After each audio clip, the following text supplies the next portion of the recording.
chapter 19 tonight.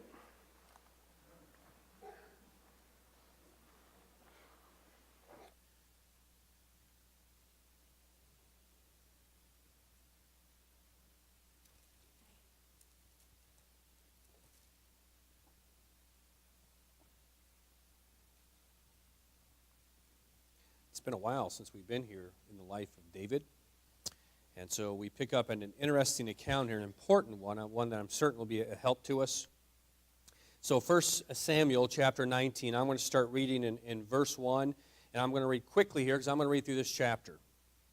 It says, And Saul spake to Jonathan, his son, and to all his servants that they should kill David. But Saul's sons, delighted much in David, and Jonathan told David, saying, Saul, my father, seeketh to kill thee. Now therefore, I pray thee, take heed to thyself until the morning, and abide in a secret place, and hide thyself. And I will go out and stand beside my father in the field where thou art. And I will commune with my father of thee, and what I see, that will I tell thee. And Jonathan spake good of David unto Saul his father, and said unto him, Let not the king sin against his servant, against David, because he hath not sinned against thee, because his works have been to thee word very good. For he did put his life in his hand, and slew the Philistine, and the Lord wrought a great salvation for all Israel. Thou sawest it, and didst rejoice. Wherein then wilt thou sin against innocent blood to slay David without a cause? And Saul hearkened unto the voice of Jonathan, and Saul sware, As the Lord liveth, he shall not be slain. He's one of these guys that just likes to throw out the Lord's name. It really means nothing to him.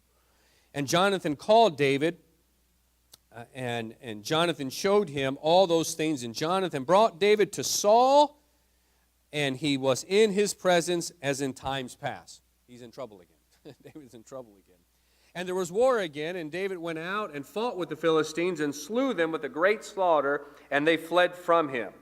And guess what happens next? And the evil spirit from the Lord was upon Saul. And he sat in his house with his javelin in his hand, and David played with his hand. And Saul sought to smite David even to the wall with the javelin. But he slipped away out of Saul's presence, and he smote the javelin into the wall, and David fled and escaped that night. Saul sent messengers unto David's house to watch him and to slay him in the morning. And Michal, David's wife, told him, saying, If thou save not thy life tonight, tomorrow thou shalt be slain. So Michal let David down through a window, and he went and fled and escaped. And Michal took an image and laid it in the bed, and put a pillow of goat's hair for his bolster, and covered it with a cloth. And when Saul sent messengers to take David, she said, He is sick. And Saul sent the messengers again to see David, saying, Bring him to me in the bed, that I may slay him. And when the messengers were come in, behold, there was an image in the bed with a pillow of goat's hair for his bolster. And Saul said unto Michal, Why hast thou deceived me so, and sent away mine enemy that he has escaped? And Michal answered Saul, he said unto me, Let me go, why should I kill thee? So David fled and escaped, and came to Samuel, to Ramah, and told him all that Saul had done to him. And he and Samuel went and dwelt in Naioth. And it was told Saul, saying, Behold, David is in Naioth in Ramah. And Saul sent messengers to take David. And when they saw the company of the prophets prophesying, and Samuel standing as appointed over them, the Spirit of God was upon the messengers of Saul, and they also prophesied. And it was told Saul, he sent other messengers, and they prophesied likewise. And Saul sent messengers again the third time, and they prophesied also. Then went he also to Ramah, and came to a great well that is in Situ, and I can't even see him, leave my glasses here. And he asked and said, Where are Samuel and David? And he said, Behold, they are at Naioth and Ramah. And he went thither to Naioth and Ramah, and the Spirit of God was upon him also, and he went on and prophesied until he came to Naioth and Ramah, and he stripped off his clothes also, and prophesied before Samuel in like manner, and lay down naked all that day and all that night. Wherefore they say, Is Saul also among the prophets? All right, let's go ahead and have a word of prayer. Father in heaven, Lord, I love you. Lord, I ask your blessing now upon the service. I pray, Lord, you'd fill me with your Spirit. I pray, Lord, you be glorified and honored in all that is said and done. Lord, please meet the needs that are here. Please help us to draw out the truth from your word of what's going on here so it can be help to our life right now, Lord. Lord, so I beg you that you'd work. Father, I love you. I pray and ask all this in Christ's name. Amen. Now, David, of course, as we're into chapter 19, it's not new to him that Saul is trying to kill him. It has already happened a couple of times. We've already seen it take place. We go back to chapter 17, of course, where he kills Goliath. Saul brings him into his house, and it, everything seems to be going great until Saul hears the praises of the people upon David. And remember, the Spirit of the Lord's already departed from Saul. And so jealousy begins to creep in, and bitterness begins to creep in, and he begins to seek his life. And he's tried several different times to kill him now. He's tried using, the army, sending him out to all these battles, hoping he would die in battle. That didn't take place. Then he even tried to use one of his own daughters. And when he found out, he promised him one daughter, and then he refused David to marry her. And then he found out that Michal did love David, so he was going to use that against him. And he tried to tell David, well, for the dowry, for the bride price, if you will, you're going to need all these, 100 foreskins of the Philistines. Of course, David doubled that. It was nothing for him. But again, Saul's intention was that he would die trying to accomplish that. But over and over, you'll see in those verses as we went through, especially chapter 18, where Saul was afraid of David. You remember why it kept on saying he was afraid of David? The Lord was with him. And he keeps forgetting that very thing that was producing his fear of David, that the Lord was with him. So now we come into chapter 19, and of course, Saul has been on the rant at the end of 18 to kill David, and he's ordering all of his servants, his sons, we're going to kill David. And so Jonathan goes to his dad and says, listen, you can't do this. What has he done to you? Think about this. And Saul regains his senses. What he does is he gets just a proper perspective of what's really taking place for a short time. These clear, lucent thoughts were short-lived for King Saul. Most of the time, especially when the evil spirit came upon him, or any time you have a different type of rage or a jealousy or an anger that comes up, it's going to skew your thinking. That's what was happening to King Saul. He was forgetting about David did him no wrong. David didn't do anything wrong to him. And so anyhow, he promises before the Lord once again that I'm not going to kill David, you're right. And so and I believe his heart's intention at that time, King Saul is unstable. I don't believe he's playing a hypocrite. This wasn't a trick. With his daughter, that was a trick. This isn't a trick. He has settled in his heart at that time that he's not going to kill David. David comes into the house, everything's great, until some battles kick up again. Guess who the heroes of the battle was again? Remember, at this time, we've already established this. David has earned the respect of everybody in that military, especially the generals. They saw the wisdom that this he's still a teenager. A lot of these battle plans were developed by David. They realized God was with him. And so some battles kick up. David is instrumental in them again, and the jealousy kicks up again. The evil spirit is now back, and once again he goes to kill him. This time he's heading out. He tries to flee. He heads back home, but word gets to him very quickly. Listen, he's really after. He's coming after the house. And his wife tells him, get out of the house. All right? She didn't want to see him killed. She loved him. You need to get out of the house, and she helps him escape. And it's interesting. I'll get to this later. She pulls up an image, which she should not have, but we'll get to that a little bit later in the message, and uses that to disguise it as if David is still sleeping on the bed and that he is sick and whatnot. And it worked for a little while until Saul said, just bring me the whole bed so I can kill him. And then they found out it was deceived, and they realized, and David makes a wise decision this time. Now David decides to go see the preacher. That's where he's going now. Now he says, I need to go see Samuel. And this is the first time in all of this, of his trials, that he makes that decision. It's also an interesting way in how we see God decide to protect David now. Not how any of us would have drew this thing up at all. And so David heads there, and where Samuel's basically in a retirement time here in his life, if you will, and he's basically just leading the school of the prophets, and that's where he's taking David at this time. That's where they end up going. Saul hears about it, and he sends the messengers out. He sends the first group out. They get to the school of the prophets, and if you will, basically a service was taking place. all right? By looking at the word prophesying that was used there, they were singing at the time when the messengers arrived. Well, something happens to the messengers, and we're going to see from Psalm 59, these are not godly men. These are not your fine men of Israel that are going after David right now from Saul's army that are just godly and just can't wait to serve the Lord. It's not who we're dealing with. David's going to describe them in Psalm chapter 59. But now the Bible uses this word that they're prophesying. The Spirit of the Lord is doing something a little bit different here. This is not because these are yielded men unto God what's taking place.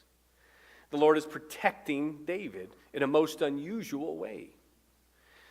Saul realizes the first group failed, he sends another one. Same thing happens then. They get there, they're ready to kill David, they get in there, and the Spirit of the Lord takes over in their life as well. They send a third group, the exact same thing, and then you have King Saul even attempting it. He doesn't even get to the place where this is, and it already begins on him.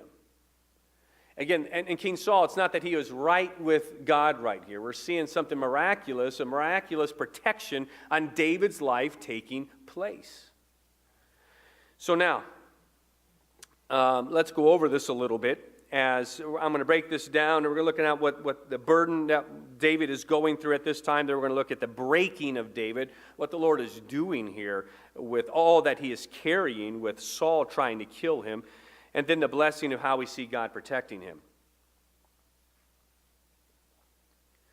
But first, let's get into the burden of David. Again, David certainly did do well when he sought counsel. He made a really good decision at that point when he was getting out of it. Really, he had nowhere to go. I mean, he didn't know where to go. He decides he needs to let Samuel know what's going on. And there's always wisdom and counsel. I think it's, watch me get this wrong. Is it Proverbs chapter 1? Yeah, it'll work. Proverbs chapter 1 and verse 5. A wise man will hear and will increase learning, and a man of understanding shall attain unto wise counsel. He's seeking counsel. There's wisdom in that. And that's what David's doing right now. But nonetheless, it's certainly, many times it can be very difficult to see the hand of God in your life during those troubled times. And David certainly is leading a very burdened life right now. Even though David is being used of God, he still has some tremendous trials that the guy is going through. Because you're being used of God, please don't think that excuses you from trials. That usually means you're heading into trials. It goes hand in hand many times. And so David is facing all these trials, primarily with King Saul. I mean, again, he has the army after him. The order is back that he gave at the beginning of 1 Samuel chapter 18, ordering everybody, even the servants, not only the army, kill him. I want him dead. You find him, kill him. That's the position he's in right now. That's where he's at. God allowed David to go through these difficult times. He had a reason for it. God was using these times to prepare David and to mold him. Remember, it's amazing how after he kills Goliath and all that was going on in Saul's life anyhow, even before Goliath, when the Spirit of the Lord departed from him, that he happens to put David in the very house that was going to be his. He puts him right there. He's learning from a man right now where the Spirit of God has departed. He's seeing what takes place. And of course, along with that, he's going under a lot of trials. I found this, and I thought it fit right here. I'm going to read this. It said, pressed out of measure and pressed to all length. Pressed so intensely it seems beyond strength. Pressed in the body and pressed in the soul. Pressed in the mind till dark surges roll. Pressed by foes and pressure by friends. Pressure on pressure till life nearly ends.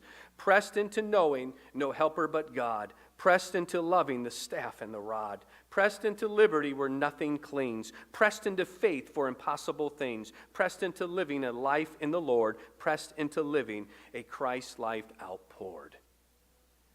Most think David, again, wrote Psalm 59 when he was fleeing here. Let's go to Psalm chapter 59.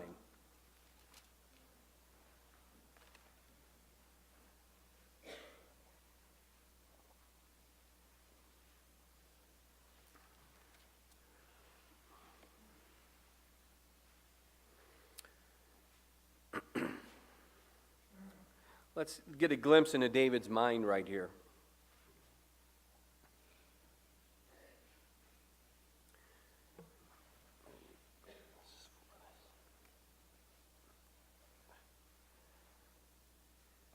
Deliver me from mine enemies, O my God. Defend me from them that rise up against me. Deliver me from the workers of iniquity, and save me from bloody men.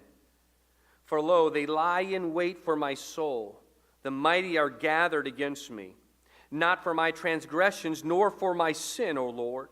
They run and prepare themselves without my fault. Awake to help me, and behold. Thou therefore, O Lord God of hosts, the God of Israel, awake to visit all the heathen. Be not merciful to any wicked transgressors. They return at evening. They make a noise like a dog and go round about the city. Behold, they belch out with their mouth. Swords are in their lips, for who say they doth hear.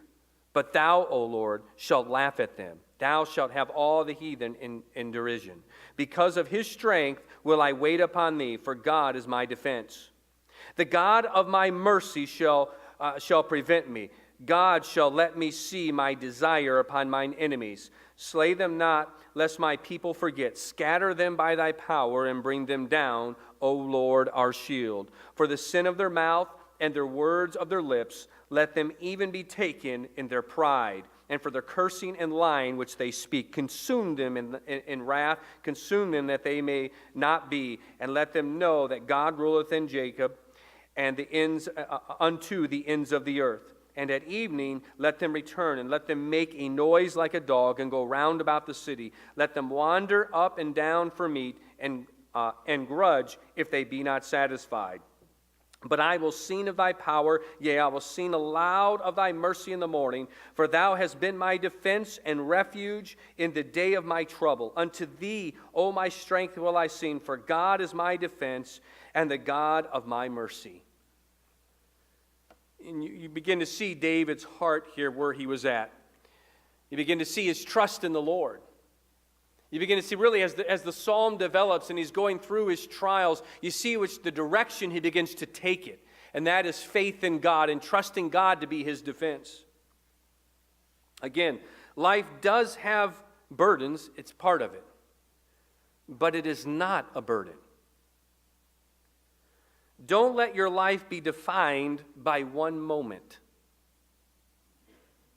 Sometimes the burdens we carry are not from the Lord, but they're things the devil has put in our path and we have chosen to pick up.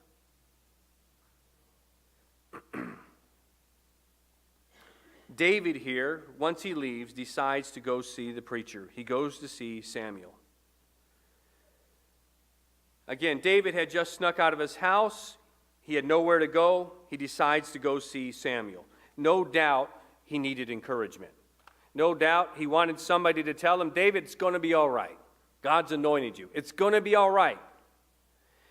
And he goes there, and I have no doubt he heard words just like that. So that was the burden he was carrying. Now let's look at his breaking a little bit here. The Lord certainly wanted to get David to a place of complete dependence upon him. He's establishing him to be the king in Israel at a difficult time. The Lord was preparing a king. He was preparing him, and he wanted a man that was going to be in leadership that would be completely dependent upon him.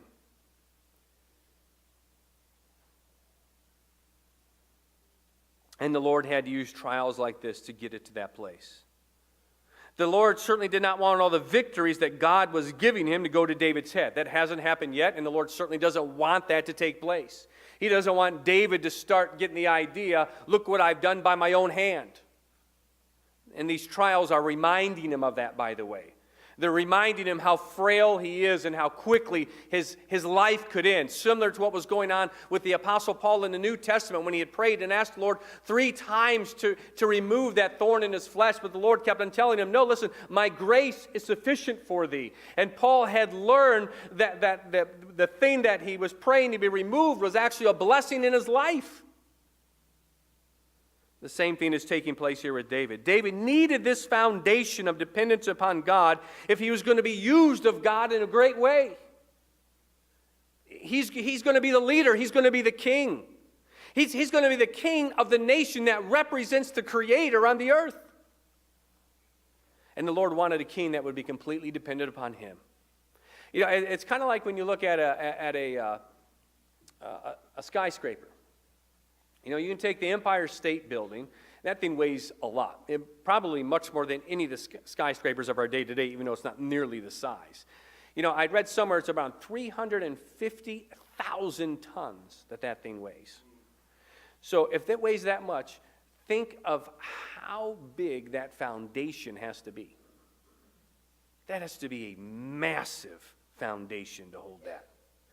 Well, a lot of times that's what those trials are in our life. They're sort of serving as that foundation, that digging out time, getting down to the bedrock, if you will, so there's something to build upon in your life, especially if God's going to stand up something strong that's going to last. Again, it's also during those times of the breaking, those times of the trials, that we have to be careful where our thoughts go during those times. It's a dangerous time as well. It's during those times you can go one of two directions. And what determines that direction is where you allow your thoughts to go.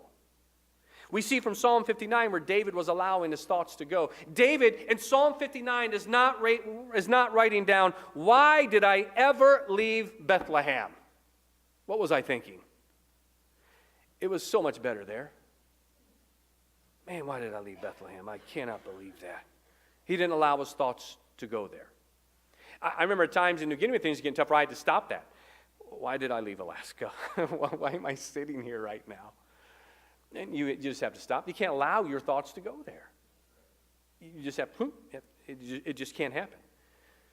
So your thoughts during these difficult times are very important, that they're under control and in the right direction. That's going to determine the spirit that you are in. Again, David kept his thoughts on God and God's deliverance in his life and how God was his shield, how God was his strength, and that he could trust in him. God uses difficult times to refine us. Look at Job chapter 23. Let's go to Job chapter 23.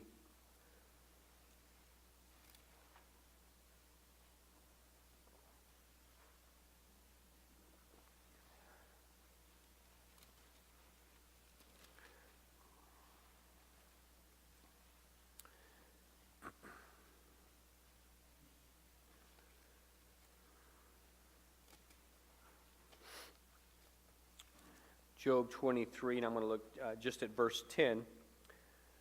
But he knoweth the way that I take. When he hath tried me, I shall come forth as gold. He knows my way. He knows what I need. He knows my steps. He knows my life. He knows who I am. He knows what it'll take for my life. He has that perfect understanding. He knows my way.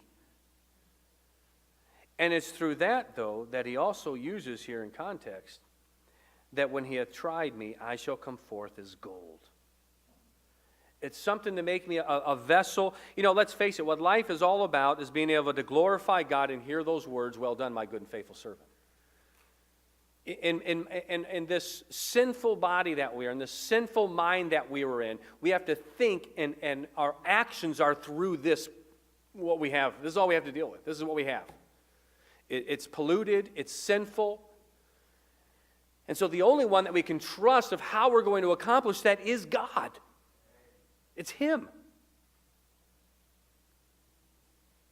I'm going to read also, you don't have to turn there, Isaiah 48:10.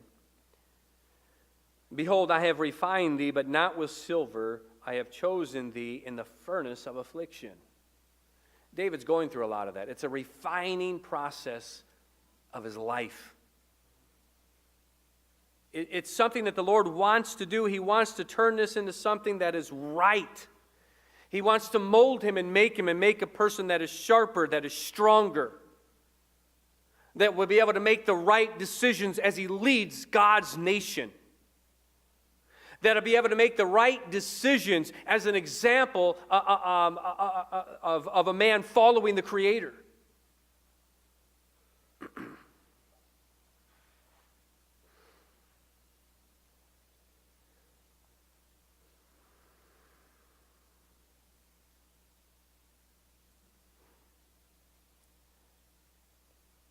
I'm sure all of us can look back in our life, as we're going about serving God and looking at different times where, one, you didn't understand,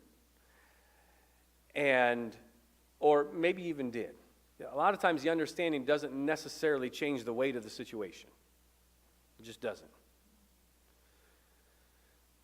But there's times when you're there, and those are the times when you have to get to that point of trust in God, to realize, you know what, He is my shield, He is my protector, He is my defender. And all of us have had those times like that. I think 2.5 years ago, when Levi goes all of a sudden limp in the space of being fine 1 hour and 2 hours later and just out of it, 104.5 fever, and trying to figure out what it is when it wasn't malaria now, and there's no doctor, and then you figure out what it is from the nurses who are there. We figured it out, and you didn't like to hear what they just told you, and then they say, and we don't have the medicine for it. Those are times where you do say, I don't understand that. I don't understand that.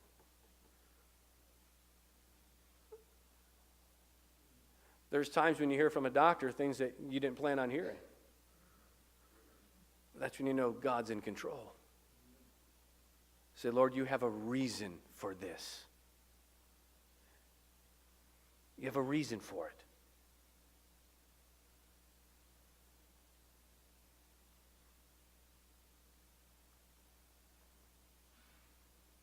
Again, perhaps you're going through things right now, you don't understand why. It's where the rubber meets the road. It's where genuine faith needs to come in. Your thought life is key to that. And I assure you, by the way, listen, just like with David, so we got Psalm 59. The Lord is very interested in where your thought life is going during that time. What is it that you're trying to cling to? That's part of the process He wants to change, to mold, to make. Now, there's different reasons why trouble comes. Number one, you make sure it's not chastisement. You make sure you're in God's will. Make no mistake about it, chastisement is real for the believer. If you don't have chastisement in your life when you sin against the Lord without repentance, you're not His. Period. Hebrews 12 gives no room about that. You're not His. If you're His, because He loves you, He's going to chastise you. That's how this works. So one thing, ask the church of Corinth. Ask the church of Corinth. So one of the first things that I always look at is, okay, have I messed up here? Do I have unrepentant sin? Let am I not seeing something?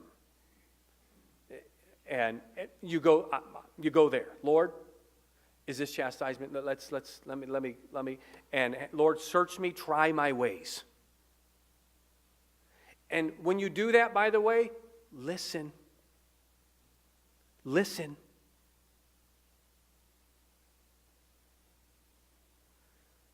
Other times it's like Job. Other times it's like what David was going through, or what Paul went through. And the great thing about God is, understand this. When I think of what Paul went through, it scares me to death what that guy went through.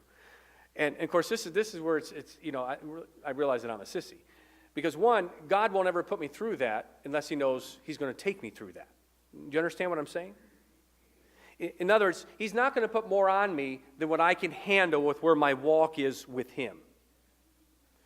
Now, I might get to heaven and realize my walk should have been a whole lot more, and He had a whole lot more for me, and because of a lack of faith, that could be a reality. I understand that. But what you can trust in is God's goodness towards you.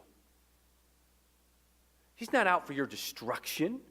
He's not out just to see, what can I squeeze out of you? He's not like us.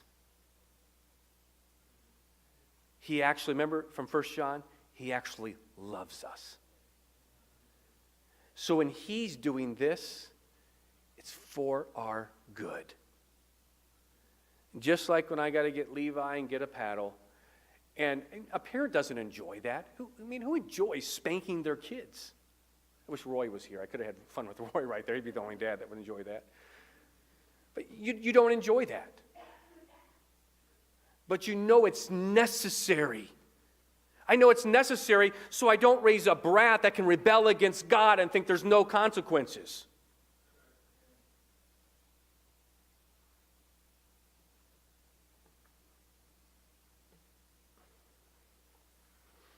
And then we see the blessing here. David had a lot of burdens on him. He is, he's having to run from Saul. He's under a tremendous amount of pressure. And no doubt lacking understanding of why all this is taking place. But we also see the blessings here. And there's a few things I want to point out, first of all, of what's going on in David's life here, things that did not protect him. First of all, his innocence did not protect him. We notice that in Psalm 59. This isn't for my sin, God. In other words, I'm not out of your will. This isn't chastisement. This isn't my sin. And yet all this is happening. Innocence does not guarantee protection. You can look at the newspaper tomorrow and you'll find articles of those who are innocent and their lives will be taken. Innocent does not guarantee protection. Nor does love. His wife loved him. But that certainly was not enough to protect him. Love certainly does work to protect, but there are times when our love simply cannot. As we see here with David, God's source of his protection was God himself. David, of course, recognized that as he was concluding through Psalm 59, as he was building up into that, how God was his protection. And God directly intervened to help David. Again, these were not, as they're coming into whatever was taking place here at the School of the Prophets, from everything I read, it points to really, they were singing at the time. And they came in, and the Spirit of God directly intervened on David's behalf. They entered there not to sing hymns. They knew the establishment that they were entering, the School of the Prophets. They were going there for one reason, to kill David. That's why they were there. But as soon as they entered, the Spirit of God said, it ain't happening. It's not happening. And exactly what took place with them, I don't quite understand. But I know the Spirit of the Lord intervened, and they're basically all of a sudden singing with everybody else. And then again, that goes through 3 times. That takes place. And then the bright one that King Saul was, he's going to take care of this himself. And he heads down. The Lord doesn't even allow him to get to the building. And it takes over on him. And he strips off what would be his, by the way, remember we talked about nakedness back in November, but it's his outer garments being stripped there. He's not stripped down with nothing on here. And he's fallen down with this. And the phrase they give there, by the way, is even Saul, where it finishes there. Where is it at there? Where am I at? Where's my chapter? Is Saul among the prophets? That became this was used earlier. It was almost like a running joke, if you will. Is even Saul among the school of the prophets? And they're witnessing what is taking place right here. They don't actually believe he is actually one of the prophets right now. It's sarcasm that's being used in light of the events that were getting ready to take place because they knew they were there to kill David. All those in the school of the prophets knew, because Samuel organized it. Man, he moved David down here. There was actually some hiding areas there too, which is one of the reasons, no doubt, why he chose that location. And Samuel says, we're having a service. And that was what the Lord used to intervene in David's life. Many times when the Lord does intervene, it's in a way we never would have thought. I mean, I would imagine like David was talking in Psalm 59 before that event took place. The Lord's just going to strike him dead. And that's how he's going to intervene here. He's just going to make them blind. He's going to make them deaf. He's going to take their tongues. I don't know what he's going to do, but I know he's going to intervene.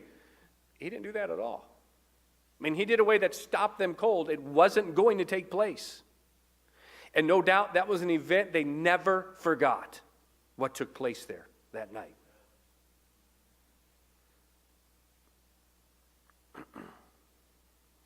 So we still see God protecting David there, looking after him. Even though in this life we can have many troubles, make no mistake about it, God's purpose is actually to bless. It's to help. That's what we have to stay focused on. You know who was great at that in the Bible? Joseph. Wasn't he amazing at that? I mean, the confidence and the rest that he had, that God was in control. You know, from being sold by his own brothers. They wanted to kill him first. Then just being sold. And then being falsely accused. Then being forgotten about in a prison. And the guy knew, I don't understand it, but this is what God has. And then it became clear. Isn't it fun to read through that, the account of Joseph in Genesis? It's one of the few places in the Bible I can't stop. I want to get to the part, I can't wait to get to the part where Joseph is there with his brothers. Not for the I got you. I can't wait to read the part where Joseph has to turn back and weep. He sees his brothers. And part of that weeping was he understood. He understood all that God did. It became clear in a single moment in time. Boy, many times that's exactly how God works. You stay faithful and you wait for him. That's what you do. With heads bowed and eyes closed.